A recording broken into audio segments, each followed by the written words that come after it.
салом бинандагони азиз, ба барномаи хабари хуш омадед. Хабарҳои охирини Тоҷикистону ҷаҳонро аз студияи марказии радиои Озодӣ тақдими шумо мекунем. Шаҳлои Гулхоҷа ҳастам ва нахуст таваҷҷӯҳ намоед ба сархати мавзӯи барномаи имрӯз 14 октябр.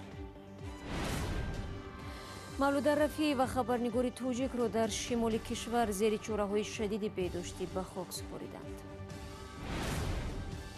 аз маҳбас ба курсии сарвазирӣ Содир Ҷапаров сарвазири Қирғизистон ва раиси анҷумани тоҷикон муовини ӯ таъин гардид. сахт мубориза мебарем, ҷинояткорӣ он гоҳ нест мешавад. биёед мисли кишварҳои пешрафта ҷинояткорон ва муттафиқони онҳоро аз байн барем. хонаҳои саробӣ якида сокинони хонаҳои бисёр қабаттаи навсох дар Душанбе мегӯянд биноҳои онҳо на рақам дораду на ҷои сабт шудааст. 7 сол шудаем, мо куҷое мерем, иҷода пул метем, хидмона хайда мемонем, айқай 3 рӯз мемонам, бо мегиранд. имрӯз дар вилояти суғд хабарнигори тоҷик мавлуда рафиеваро дафн карданд. дар гузашти ин хабарнигори варзида барои ақрабо ва ҳамкорон нобаҳангом буд. ӯро 4 рӯзи пеш баъди сулфа ва ҳарорати баланд дар бемористон бистарӣ карданд ва дирӯз аз олам даргузашт. мавлуда рафиеваро ки зиёд дар бораи бемории COVID-19 менавишт, таҳти чораҳои шадиди бедоштӣ ба оромгоҳ бурданд. фарзон муҳаммадӣ дар ин бора гузориш медиҳад. нисфирӯзии 14 октябр ҷасади мавлуда рафиева рӯзноманигори шинохтаро зери чораҳои шадиди бехатарӣ дар оромгоҳи шаҳри Гулистон ба хок супориданд. мавлуда рафиева хабарнигори гурӯҳи расонаҳои Азия плюс дирӯз дар синни 56-солагӣ даргузашт. сабаби марги ӯро ҳарчанд дақиқ шарҳ надода буданд, вале табибони беморхонаи вилоятӣ бо нақлиёти тиббӣ ҷасади ӯро мустақим ба қабристони шаҳри Гулистон оварданд ва бо ризояти пайвандонаш зери чораи амниятӣ дафн карданд. дар ҳамин ҳол наздикону дӯстонаш низ гуфтанд, ҳарчанд пештар натиҷаи ташхис бар COVID-19 супоридааш манфӣ буданд, вале чанд рӯзи ахир аз сулфа ва ҳарорати баланд ранҷ мекашид. 2 рӯз пеш охирон телефоне кард, ҳамин хел ҷавоб гардонда ки ман нафасам гашсодааст, гапзани наметавонам бахшиш. мавлуда рафиева аз рӯзноманигорони фаъоли зан дар вилояти суғд буд ки дар инъикоси саривақтии ахбори муҳими минтақаи шимолии кишвар саҳми басон назаррас дошт ва мавзӯи гирифторӣ ба COVID-19-ро дар шимоли Тоҷикистон ҳам инъикос мекард. ӯ ҳамчунин роҳбари намояндагии анҷумани миллии расонаҳои мустақил дар вилояти суғд буд ва аз ҳаққи рӯзноманигорон дифоъ мекард. бисёр бо вай кас ҳамкорӣ мекардем ва ё ҳамин корҳое ки махсусан ҳамин журналистҳое ба ҷавобгарии ҷиноятӣ мекиштанд ё ба ҷавобгарӣ мекиштанд, ҳамаш ба аз сар то охир фаъолона иштирок мекард ва ҳамаша ҳамин ба тезӣ дарҷ мекард, паҳн мекард ҳамин иттилоотша. ӯ аз рӯзноманигорони фаъоле буд ки бевосита ҷараёни музокироти ҷонибҳо дар ҳалли масъалаи марз миёни Тоҷикистон бо Қирғизистонро бозтоб мекард. мавзӯъҳое ки барои амният бахшида шудааст, این موضوع مرز است، موضوع مقابلت با تروریسم و افراطگرایی است. این موضوع هم همیشه از جانب مولوده بانو انعکاس می شده. мавлуда рафиева 3 декабри соли 1963 дар шаҳраки Адрасмон таваллуд шудааст.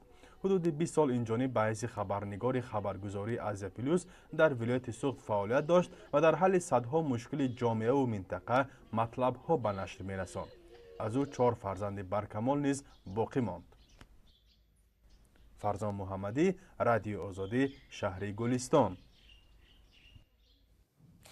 барномаро бо мавзӯъҳои дигар пай мегирем.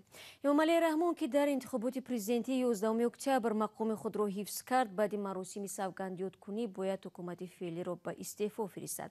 оё сокинони Тоҷикистон ягон тағйироти ҷиддиеро дар ҳукумат интизор ҳастанд? ҳамкорони мо аз бахши настоящее время ин суолро бо коршиносон ва вакилон матраҳ намуданд.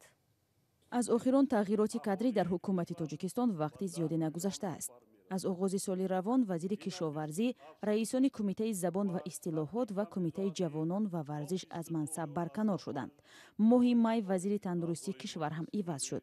абдуҳалим ғаффорзода вакили парлумони кишвар ва рақиби эмомалӣ раҳмон дар интихоботи ахири президентӣ мегӯяд ҳукумати феълӣ хеле муассир аст ва агар талаби сарқонун намебуд барои тағйир додани ҳайати ҳукумат зарурате набуд. мо ин лаҳзаҳои хушу хурсандиро дидостем дар симои модарамон, дар симои фарзандонон. ғаффорзода аз вазирони ҳукумати Тоҷикистон тавсиф карда мегӯяд ҳамаи онҳо вазифаи худро содиқона анҷом медиҳанд. вай меафзояд ҳамаи вазиронро эмомалӣ раҳмон сиёсатмадори пуртаҷриба таъин кардааст ва бинобар ин ба андешаи ӯ ба эҳтимоли зиёд аксарият дар ҳукумати нав боқӣ хоҳанд монд. ҳамчун намунаи дурустии таъини кадрҳо дар мансабҳои раҳбарӣ вай аз рустами эмомалӣ писари президенти Тоҷикистон мисол овард. дар шаҳр масалан рустами эмомалӣ гузоштан мардум тасаввур карданд ки шаҳр бесоҳиб мемонад. вале абдумалик қодиров таҳлилгари тоҷик аз кори ҳайати феълии ҳукумат розӣ нест.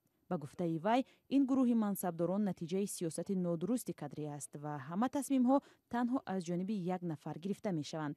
қодиров бовар дорад ки ин бор ҳам ҳамон чеҳраҳо дар мансабҳои раҳбарии ҳукумат хоҳанд монд.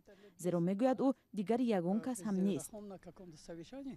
тақрибан 10 соли пеш президент раҳмон дар яке аз ҷаласаҳои худ гуфт бачаҳо дар ҷайби ман дигар ягон кадр намондааст. аз ҳамон замон чизе тағйир наёфтааст. кадрҳо яксонанд, фақат ҷояшон тағйир меёбад.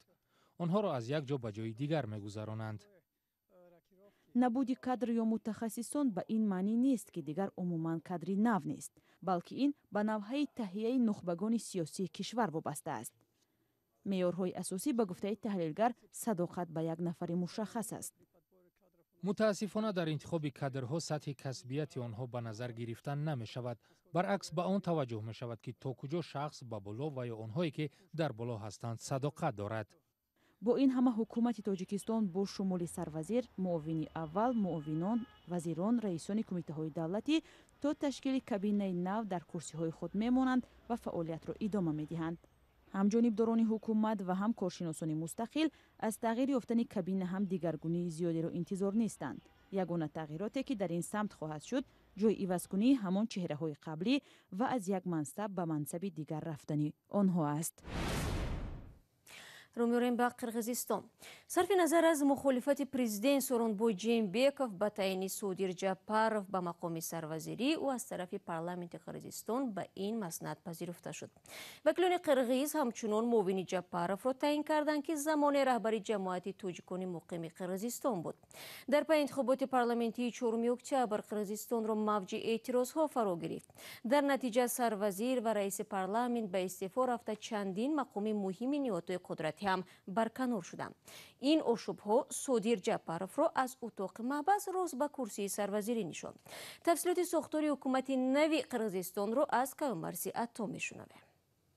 вакилони парлумони Қирғизистон рӯзи 14 октябр дар ҷаласаи ғайринавбатӣ дар қароргоҳи Алоарча номзадии Содир Ҷапаровро ба мансаби сарвазири Қирғизистон тасдиқ карданд. дар баробари ин ҳайати нави ҳукумат ҳам тасдиқ шуд ки ба гуфтаи Ҷапаров 15 ё 20% пурра нав аст. ҷаласаи парлумонӣ ки ба қавли хабарнигорони бахши қирғизии радиои Озодӣ бо иштироки беш аз нисфи вакилон баргузор шуд, бо номзадии муовинони нави нахуствазир ҳам мувофиқат карданд. аз ҷумла Артём Новиков муовини аввали нахуствазир, Мақсад Мамидканов ва Аида Исмоилова муовинони сарвазир тасдиқ шуданд. сиёсатмадори тоҷик Равшан Собиров муовини дигари нахуствазири Қирғизистон шудааст. ӯ раиси ҷамъияти тоҷикони Қирғизистон аст ва дар гузашта дар мансаби вазири рушди иҷтимоии ин кишвар ҳам кор кардааст. Собиров аз соли 2012 то 2014 бо иттиҳоми фасод ба зиндон андохта шуд, вале худи ӯ парвандаро дорои ангезаҳои сиёсӣ номидааст. ӯ моҳи августи имсол ба мубориза барои курсии вакилӣ пардохта буд. ин дар ҳолест ки рӯзи гузашта президент Сооронбой Ҷэймбеков гуфт ки бо қарори гурӯҳи вакилони маҷлис дар заминаи таъини Содир Ҷапаров собиқ зиндонӣ ва маҳкумшуда барои одамрабоӣ ба мақоми нахуствазирӣ розӣ намешавад. президент гуфтааст ки тамоми қарорҳо бояд дар чорчӯби қонун сурат гирад ва ҳеҷ шубҳае дар заминаи қонунӣ будани онҳо бояд вуҷуд надошта бошанд. раҳбарони чанде аз кишварҳо низ гуфтанд ки дар ҳоли ҳозир Сооронбой Ҷэймбековро ҳамчун раҳбари қонунии Қирғизистон мешуморанд. Содир Ҷапаров дар ҷаласаи рӯзи чоршанбе гуфтааст برنامه و ساختار حکومت به تغییر میماند و تنها در هیئت حکومت تغییرات جاری می شود. سخت مبارزه میبریم، جنایتکاری آنگاه نیست میشود. بیایید مثل کشورهای پیشرفته جنایتکاران و متفقان آنها را از بین بریم. برای اعمار یک دولت تازه و رشد کرده به من کمک کنید. به من یاری کنید به جای آنکه دست و پای ما را ببندید. به من یاری کنید به جای آنکه دست و پای ما را ببندید. سلام، اگر خط و خبر میخواهید ما داریم. نوید بامدادی، سرخط خبرها، اخبار تاجیکستان و جهان، گزارش‌ها و تحلیل‌ها. چی می‌گذرد و چرا؟ دانستن فهمیدن است. ضمیمه یا اپ ما را بگیرید. شما برنامه خبری رادیو озодӣ رو тамошо доред. صدها ساکنان خانه‌های بلند اوشیانه نفساخ در محله موسوم به ظرفشان دوشنبه ادعا دارند که چندین سال می‌شود بناهای آنها رسما از سوی شهرداری قبول نشدند. در شهرداری میگویند این بناها کمبودی زیاد دارند و شرکت ساختمانی باید از پی رفع نارسایی‌ها باشد. ساختمان این بناها را شرکت انجام داده است که به نزدیکان بیگ صبور وزیر علاقه تاجیکستان متعلق است. برای یوسفی در پای آموزشی این موضوع بود. ساکنان یک بنای نوساخت 14 قبتی در محله ظرفشان شهر دوشنبه از آن شکایت دارند که 7 سال به این سو در آن بنا زندگی دارند، اما این بنا مثلی که وجود ندارد. بنا را شرکت ساختمانی کامل 2010 مربوط به فرزند بیگ صبور رئیس خدمات علاقه در سال 2013 بنیاد کرده است. اما این بنا نه رقم دارد و نه در جای ثبت شده است. خانه کمبودی زیاد دارد، کمبودیش بود کردگی نیستند.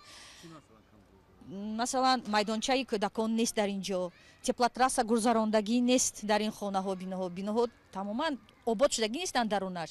як бор дарояд комиссия қабул накард. чанд бор мо ҳукумати шаҳр ба муроҷиат кардем, лекин мутаассифона натиҷа надод. аз комиссияи давлатӣ нагузаштани он бино дар маҳаллаи зарафшон ба сокинони ин баландманзил дардисарҳои зиёдеро эҷод кардааст.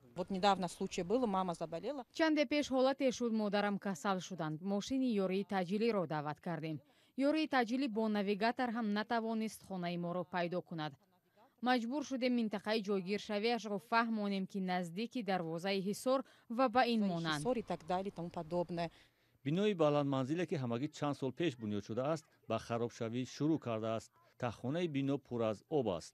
7 сол шудаем мо гуҷое мерем, иҷода пул метем, хидмона хайда мемонем, айқат 3 рӯз мемонам, бо мегиранд, мо бо 240-250 дигар мемонем, справка дар кор мешавам, мо жиро надорем. мақомоти шаҳрдории душанбе мегӯяд аз мушкили сокинони бинои баландманзил дар маҳаллаи зарафшон огаҳанд. мушкили аслӣ он аст ки ширкати сохтмонӣ дар бунёди манзил камбудиҳои зиёд дорад ва бо ин сабаб комиссиони давлатӣ он биноро қабул накардааст. соҳиби мулкҳо худшон медонанд ва на рабочи комиссия кардагия, на госкомиссия бигана мо касе ки корхонашона биган биёя рабочи комиссия мегузаронанд намун оҳияда ва меоянд қарори шаҳр меша госкомиссия меша ва мераванд аъзои комиссия имзо мекунанд. талоши мо барои пайдо кардани масъулони ширкати комил 2010 бенатиҷа буд, аммо сокинон мегӯянд ҳар бор ба ин ширкат барои бартараф кардани камбудӣ ва аз қайди давлатӣ гузаронидан муроҷиат мекардаанд, танҳо ваъдаи хушк ба даст меоваранд. ба хабари дигар низ ҳаст. садҳо сокинони хонаҳои баландошона тавре гуфтем гузоришашро тамошо кардед шикоятро. ва хабари дигари мо ҳукумати Душанбе тасмим дорад то охири сол дар роҳҳои пойтахт 100 адад троллейбусҳои муосири истеҳсоли Беларусияро ба кор андозад. тибқи итлои шаҳрдорӣ ҳар троллейбус ҳудуди $250,000 нарх дошта, аллакай 60 адади он ба пойтахт ворид карда шудааст. троллейбусҳои муосир аз лиҳози истифодаи барқ камхарҷ буда иқтидори ғунҷоиши тонна нафад мусофирро дорад. шаҳрдорӣ мегӯяд мехоҳад 300 автобусҳои муосир аз ҷумла автобусҳои дуқабатаро бихарад.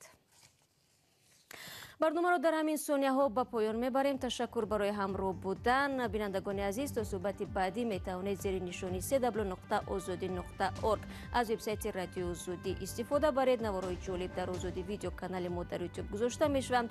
ҳамзамон саҳифаҳои мо дар шабакаҳои иҷтимоӣ дар хидмати шумост. фардо ман шуморо дар навиди бомдодӣ мунтазирам. то фардо худроид.